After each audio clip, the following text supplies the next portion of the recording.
So guys NPO chapter की जब हम बात करते हैं तो एक टॉपिक हमें काफ़ी परेशान करता है विच इज़ सब्सक्रिप्शंस। एक टाइप का क्वेश्चन हम रेडी करके जाते हैं एग्जामिनेशन में एंड एग्जाम में completely different type of question आ जाता है। So that's why thought that एक स्पेशल क्लास होनी चाहिए to understand the core concept of subscription, so that we know कि हाँ कैसे इसका फॉर्मूला वर्क करता है, क्यों कुछ चीज़ें प्लस होती हैं, क्यों कुछ चीज़ें माइनस होती हैं, and ultimately will try to solve any kind or any variety of question that strikes in the examination. So that's the core motive of this video, and let's jump into the topic which is subscription. So let's start with the basic meaning of subscription. Actually में NPO के लिए subscription क्या होता है?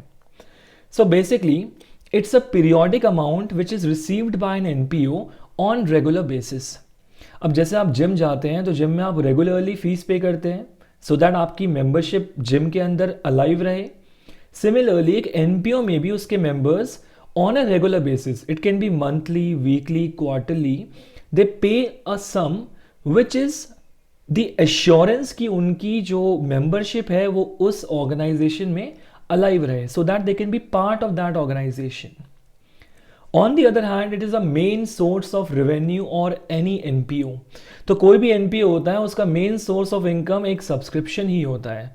हालांकि इसके अलावा donation होते हैं, ग्रांट्स होते हैं, लेगेसी होता है, लाइफ मेंबरशिप फीस होता है, but the main source is subscription जिस पे वो सोलली डिपेंडेंट रहते हैं। बात करें अगर इनकम एंड एक्सपेंडिचर अकाउंट के पर्सपेक्टिव से, तो सब्सक्रिप्शन को हम इनकम एंड एक्सपेंडिचर अकाउंट में एक्यूरल बेसिस में शो करते हैं।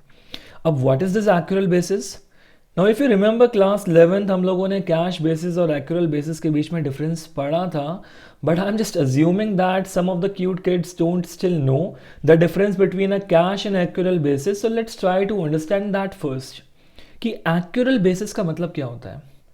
Well in simple terms accrual basis says that cash is received or not, it does not matter, event हो गया है तो भाई बात करो। तो बेसिकली अगर आपने इनकम कमा ली है, देखो इनकम मिलना और कमाने में फ़र्क होता है। अगर आपने कैश रिसीव करा है ज़रूरी नहीं है कि आपने उस कैश को कमाया भी है। तो एक्यूरल बेसिस बोलता है कि आपने रेवेन्यू को जब अर्न कर दिया है तो हमें अर्निंग से मतलब है, ना कि कैश रिसीव हुआ है या नहीं हुआ है। If I am saying that आपने किसी को, लेट से आप कोई सर्विसेज हैं, फॉर एग्जांपल मैं ट्यूशन पढ़ाता हूँ, मैं अपनी सर्विसेज चार्ज करता हूँ। तो अगर मैं कह रहा हूँ कि मैंने वही बच्चे को 1 महीने के लिए पढ़ा दिया तो इसका मतलब है मैंने इनकम अर्न कर ली है। चाहे मुझे उसका कैश मिले या ना मिले, पर अगर मैंने अपनी सर्विसेज प्रोवाइड कर दी है इसका मतलब है मेरी इनकम जनरेट हो चुकी है। That is accrual basis. तो भाई एनपीओ भी कहता है कि सब्सक्रिप्शन को आप एक्यूरल बेसिस में शो करेंगे इनकम एंड एक्सपेंडिचर अकाउंट के अंदर। इट डजेंट मैटर कि आपको कैश मिला या नहीं मिला, एक्स्ट्रा एडवांस में मिल गया या आउटस्टैंडिंग रह गया, उससे फर्क नहीं है। हमें बस इतना बता दो आपने इस साल कितना पैसा कमाया। तो उसी का पूरा खेल है, उसी का पूरा फॉर्मूला है कि भाई कैसे कुछ चीज़ें प्लस होती हैं, कुछ चीज़ें माइनस होती हैं, उसको हमें समझना है। तो अगर आप क्वेश्चन का फॉर्मेट देखते हैं तो क्वेश्चन में रिसिट एंड पेमेंट अकाउंट आपको दिया होता है और उसी रिसिट एंड पेमेंट अकाउंट के डेबिट साइड में, which is the income side, वहां पर हमें सब्सक्रिप्शन दिखता है। प्रॉब्लम ये है, ये सब्सक्रिप्शन हमें 3 डिफरेंट ईयर्स का दिया होता है। अगर आप नोटिस करें तो यहाँ पे 2017, 18, 18, 19 एंड 19, 20 3 डिफरेंट ईयर्स हमें दे रखे हैं। अब देखो मेरा यहाँ पे ना टास्क ये नहीं है कि मैं आपको सिर्फ क्वेश्चन सॉल्व करके बता दूँ। मेरा मेन मोटिव ये है कि आपके अंदर एक अप्रोच लेके आए, सो दैट जब आप एग्जामिनेशन हॉल में बैठे तो उस अप्रोच के साथ बैठे कि हाँ भाई पहली नज़र मुझे यहाँ मारनी है, इसको देखना है, फिर इसको डिकोड करना है, फिर ये समझना है। तो अप्रोच पे हमारा कंसंट्रेशन ज़्यादा होगा। So whenever you see an NPO question in the examination, अगर आपको एक रेसिडेंट पेमेंट अकाउंट दिखता है तो पहली नज़र मानना कि भाई रेसिडेंट पेमेंट अकाउंट का करंट ईयर क्या है। अगर मैं यहाँ पे ऊपर देखता हूँ तो मुझे दे रखा है 31 मार्च 2019 को मेरा साल खत्म हो रहा है, इसका मतलब है 2018-19 मेरा करेंट फाइनेंशियल ईयर है। अब 12th में आ चुके हैं, इतने स्मार्ट तो हमें पता होना चाहिए कि भाई फाइनेंशियल ईयर हमारा 18, 19, 19, 20 इनके टर्म्स में चलता है। तो 31 मार्च 2019 का मतलब है कि ये साल के आखिरी दिन है, साल का पहला दिन रहा होगा 1 अप्रैल 2018। तो हमारा फाइनेंशियल ईयर बन जाएगा 2018 टू 2019। तो इससे मैंने डिकोड करा कि भाई हाँ इन तीनों सालों में मेरा करंट ईयर तो है 18-19, मेरा प्रीवियस ईयर है 17-18 और मेरा नेक्स्ट ईयर या फ्यूचर ईयर बनेगा 19-20। तो मेरे पास 3 डिफरेंट ईयर्स की इनकम है। ओके। और मुझे निकालना है कि भाई मेरी करंट ईयर में मैंने कितना कमा रखा है। देखो, इसको ये मत समझ लेना कि भाई करंट ईयर के सामने हमें 1,40,000 दे रखा है तो सर हमेशा यही आंसर होगा। क्वेश्चन में आपको एडिशनल इन्फॉर्मेशन भी दी होगी, उसको भी हमें कंसिडर करना पड़ेगा। ओके। तो फिलहाल के लिए हमारे पास यहाँ पे 3 डिफरेंट ईयर्स की इनकम दे रखी है। हम समझते हैं कि फॉर्मूला क्या है। अगर आप कभी बुक खोल के देखेंगे गलती से तो आपको दिखेगा कि भाई फॉर्मूला सब्सक्रिप्शन का बुक में ये दे रखा है। बट प्रॉब्लम इज कि कुछ बच्चों में मतलब डिफरेंट काइंड्स ऑफ प्रॉब्लम्स होती है। स्टेज 1 प्रॉब्लम तो ये होती है कि सर प्लस किसको करें माइनस किसको करें, और स्टेज 2 प्रॉब्लम होती है कि सर इसको प्लस क्यों करा है और माइनस क्यों कर रखा है। और कभी कभार कंफ्यूजन हो जाती है कि प्लस की जगह माइनस हो जाता है and things like that. So will try to solve that problem today once and for ever कि भाई किसको माइनस करना है किसको प्लस करना है। तो बच्चे बहुत ही कंफ्यूज है इस चीज़ को लेके, इसलिए मैं लेके आ रखा हूँ स्पाइडर कंसेप्ट।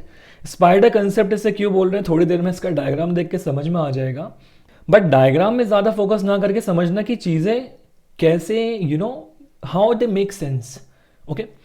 सो ये एक टाइमलाइन है। इस टाइमलाइन में मैंने डाल रखे हैं करंट ईयर, प्रीवियस ईयर और next year, which is assuming that previous year is 2021, current year is 2022 and the next year will be 2023।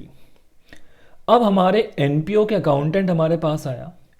उसने बोला कि सर आपने इस साल टोटल सब्सक्रिप्शन 3 लाख रुपए का रिसीव कर रखा है। हम खुश हो गए भाई कि भाई सही है, 3 लाख की हमारी इनकम हो रही कि बड़ा एग्जैक्ट फिगर आ रखा है, सही है, इसको डाल दो भाई इनकम एंड एक्सपेंडिचर अकाउंट में। तो अकाउंटेंट ने बोला कि नहीं नहीं सर रुकिए, शायद आपने 11वीं में एक्यूरल बेसिस के बारे में नहीं पढ़ा था। मैं आपको समझाता हूं कि एक्यूरल बेसिस का मतलब क्या होता है। 3 लाख की आपको इनकम तो रिसीव हुई है इन कैश, बट ये एक्चुअल इनकम नहीं कमाई है आपने इस साल।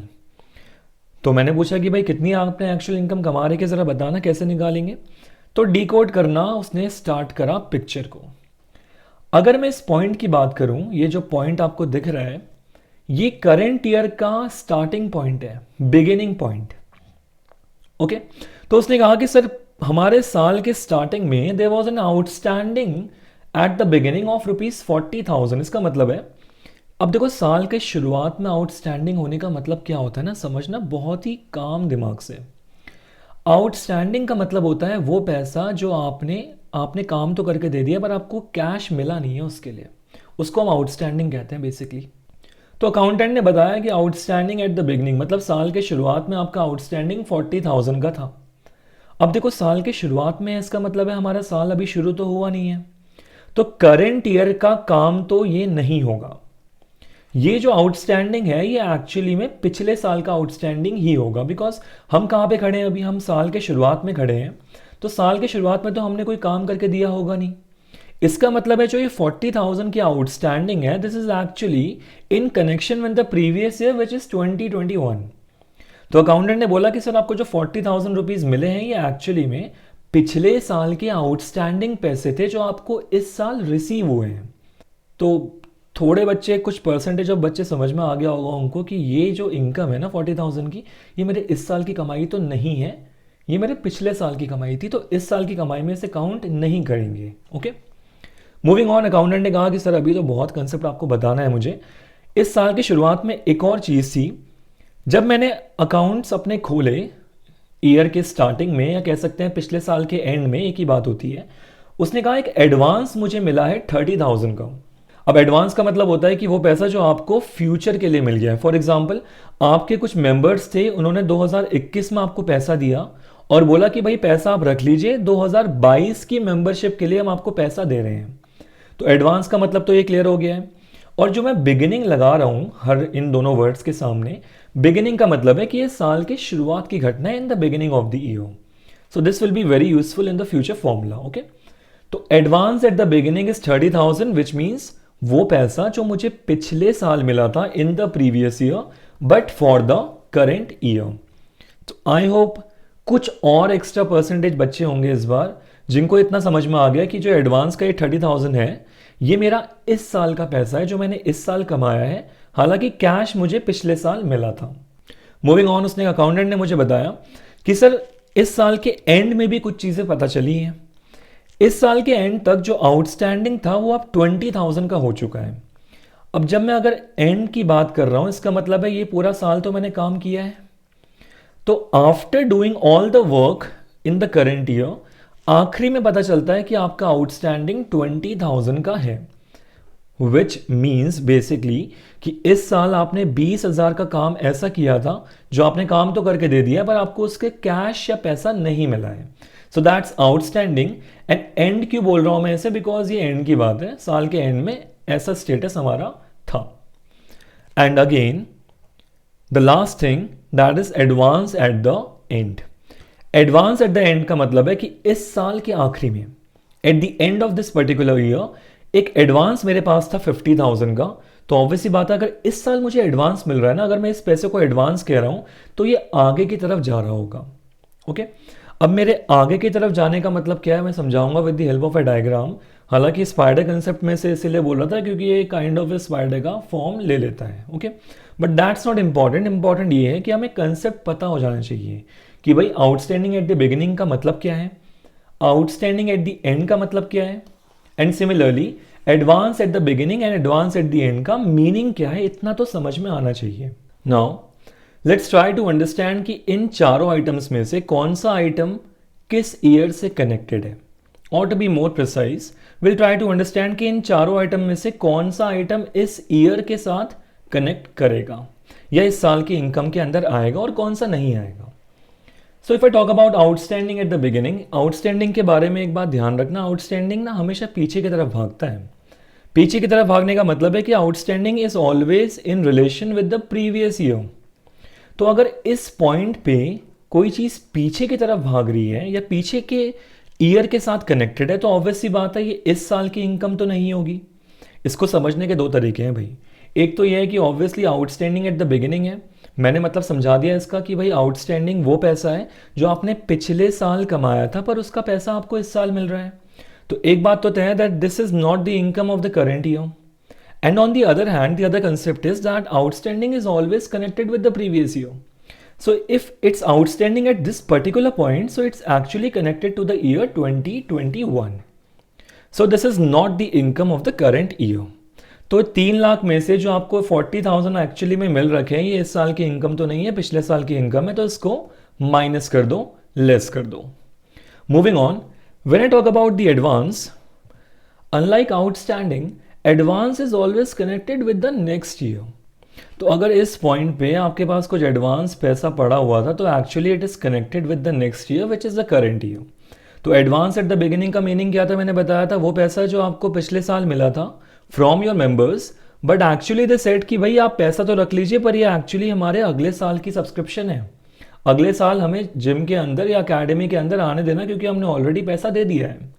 So this 30,000 is the advance at the beginning which is actually connected with the current year. इसीलिए इसको इस साल की इनकम में ऐड करेंगे. ऐड करने का रीज़न एक्चुअली ये है क्योंकि ये 3 लाख के अंदर इंक्लूडेड नहीं होगा. ये 3 लाख तो वो है जो आपको इस साल कैश मिला है और 30,000 आपको एक्चुअली में पिछले साल ही कैश मिल गया था, इसलिए हम इसे इस साल ऐड कर रहे हैं because it is not included inside this 3 lakh rupees. But although this is the income of the current year, तो इसको हम ऐड करेंगे. Moving on to outstanding at the end, same concept लगाएंगे. आउटस्टैंडिंग हमेशा पीछे की तरफ भागता है, तो अगर ये जो एंड का आउटस्टैंडिंग है this is actually connected with the current year. ये वो पैसा है जो मैंने इस साल काम करा पर मुझे इसका कैश नहीं मिला.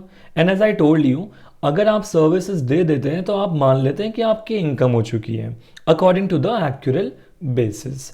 So this 20,000 is actually connected with the current year. Therefore, it will be added inside my income. Again add क्यों कर रहे हैं? क्योंकि 3 लाख के अंदर तो 3 लाख तो एक कैश है जो हमें रिसीव हो रखा है. 20,000 आउटस्टैंडिंग है, इसका मतलब ये कैश के फॉर्म में रिसीव तो हुआ नहीं है पर मेरी इनकम ज़रूर है.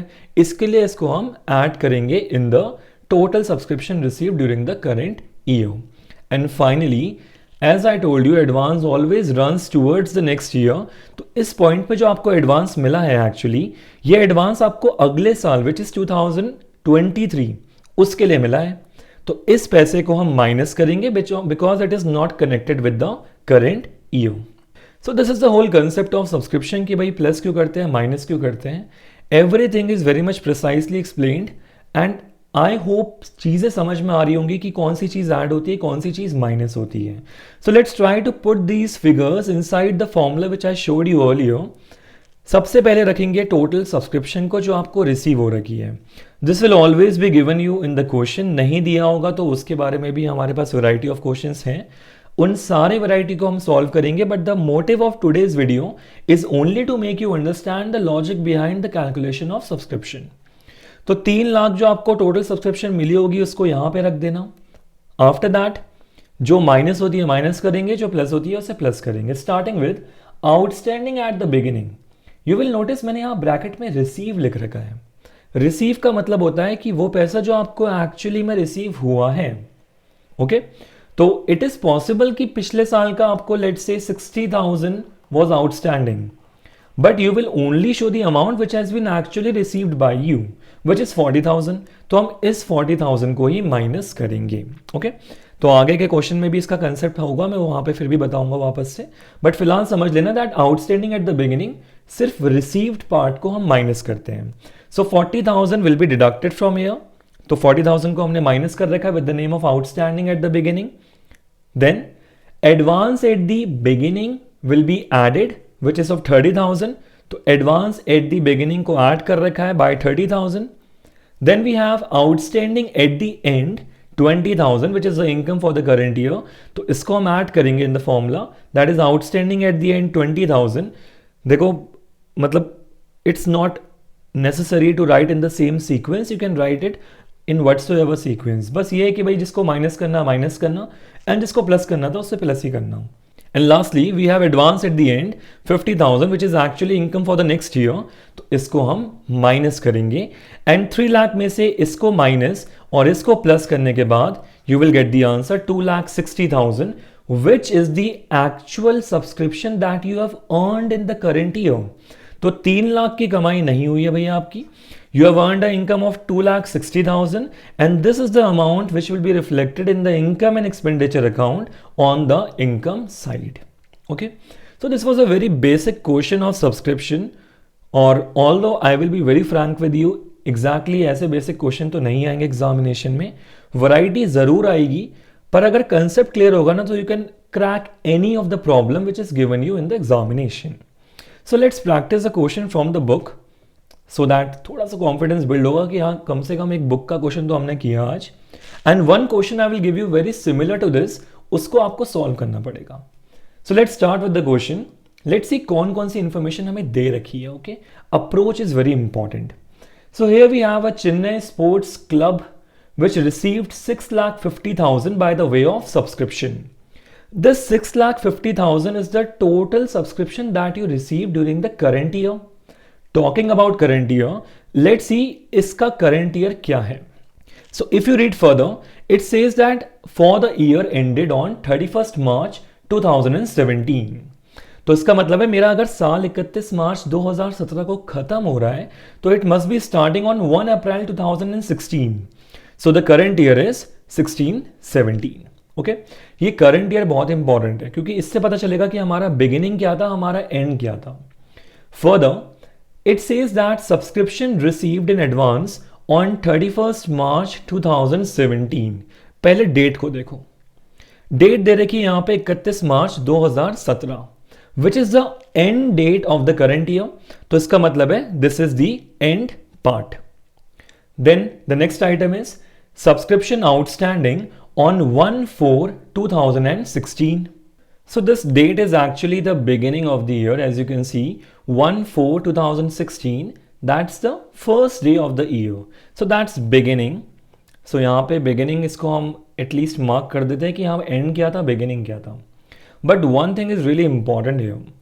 It says that subscription जो है outstanding है, outstanding हमें समझ में आता है और beginning भी है, इसका मतलब है this is outstanding at the beginning.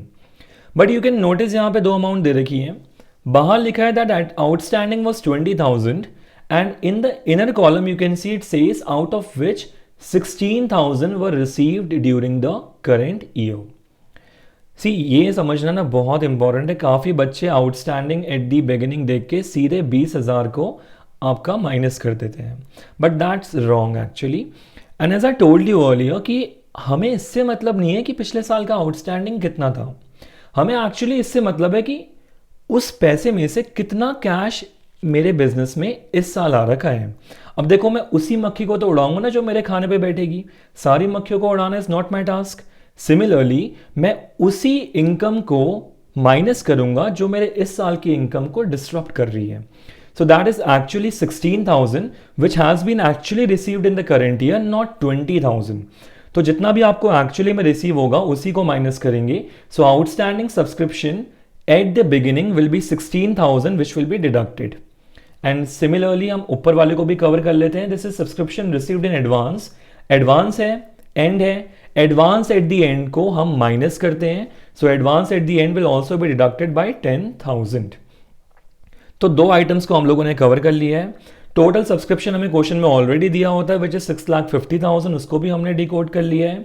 Moving ahead, the next item is subscription received in advance. Advance तो है और ये 31 है, 3 तारीख तो नहीं है, 31 मार्च 2016 है।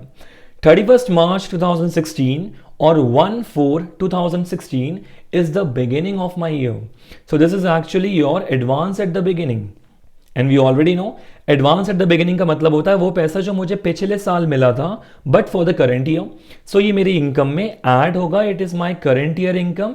And finally we have subscription outstanding for 16-17. साफ साफ लिखा है भाई current year का outstanding है, outstanding at the end. So 25,000 is the amount which I earned in the current year but haven't received it. So 25,000 is your outstanding at the end and that will also be added. So ultimately the subscription that will be shown in the income and expenditure account will be 6,56,000 after all the calculations. Okay. So this was a basic question. Again I'm telling you बहुत ही simple question है, बस concept building के लिए कराया जा रहा है, not it will not be, you know, I'm not expecting such kind of questions in examination. Level काफ़ी बढ़ गया है, पर अब क्वेश्चंस ऐसे आ रहे हैं कि जिसका कंसेप्ट क्लियर नहीं होगा ना वो क्वेश्चन सॉल्व ही नहीं कर सकता है। इसलिए it's really important to build the concept first, और उसके बाद तो भाई 10 वैरायटी के क्वेश्चन लेके आ जाओ, सारे सॉल्व हो जाएंगे। Okay, so that's our task in the channel. Will try to understand the core concept and then we'll move on to the variety of the questions. So here we have a question for you, illustration 11. Pause the video, try to solve the question on your own. थोड़ा concept building करो, थोड़ी approach करो, खुद से बात करके करो कि हाँ भाई सब्सक्रिप्शन मुझे 1,50,000 का मिला है, उसमें से आउटस्टैंडिंग एट द एंड कितना है, बिगिनिंग कितना है, कितना एक्चुअली में रिसीव हो रखा है। Just decode everything inside your mind and try to solve it. Pause the video. I'm going to show you the solution right now. So disclaimer, आप पॉज कर सकते हो अभी, but this is the solution for verifying your answer. और अगर यही answer तुम्हारा आता है तो well and good, you are successful in that. And in the next sessions will try to understand more variety of subscription. ये तो पहली सीढ़ी है भाई, अभी और पढ़ना बाकी है। And again if you like our work please do share it, share with the students, share with the friends of yours. We want nothing else. भाई कलाकार है, तारीफ की ज़रूरत है, that's it. So try to give your feedback, try to share the video if you like it, and keep active on the channel. That's it, thank you so much.